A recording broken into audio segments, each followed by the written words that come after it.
Nothing hurts more than losing against weaker players. I know losing in pool is inevitable, but in this video I'll share 3 mistakes that a lot of beginners and average players make, and these are mistakes that used to cost me a lot of games. The good news is that I'll also present some ways you can deal with the mistakes so that you can finally start winning more. So the first mistake is something that a lot of beginner and average players do, and it's a natural habit since it reflects the mindset they have during practice. It's not always a bad thing, but at some point it needs to be dealt with. And that mistake is you're worried about your mechanics. Perfecting your mechanics is something you should do during practice. During a high pressure pool match, on the other hand, focusing on your mechanics is not what you want to do. Players think about their technique, their stance, their stroke, thinking that if they can manage every single detail, they'll be able to perform at their best. But this simply doesn't work.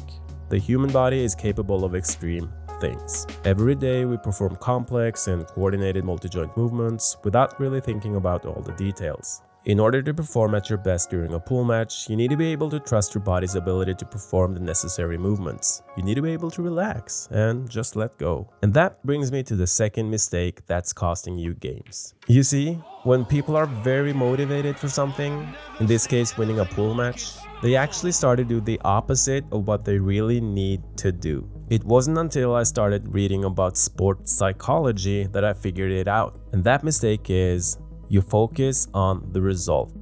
What you should be doing is focusing less on the result and more on the process. You should channel all your mental energy toward the specific task on the table.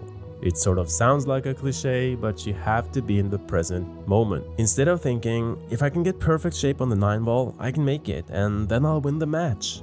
You should be thinking, how am I going to play position from the 8-ball to the 9-ball? And then just do it. Think of it this way. The only thing you actually can control is doing your best. The rest is beyond your control. Thinking like this will take some of the pressure off. Even if you lose, you'll likely deal with it in a better way. And that brings me to the last big mistake in this video.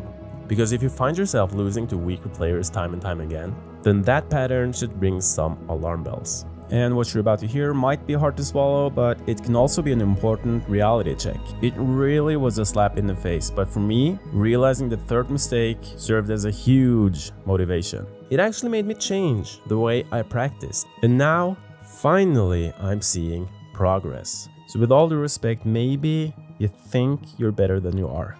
Maybe the players you're losing to actually are better pool players. Everybody plays good during practice. Most players won't be able to perform at a level near their practicing form during competition. I think a lot of players look at their abilities during practice and compare them to the way their opponents are playing during a match. And to be frank, that's not fair. So a lot of times the conclusion is that you just need to raise your lowest and average performance level.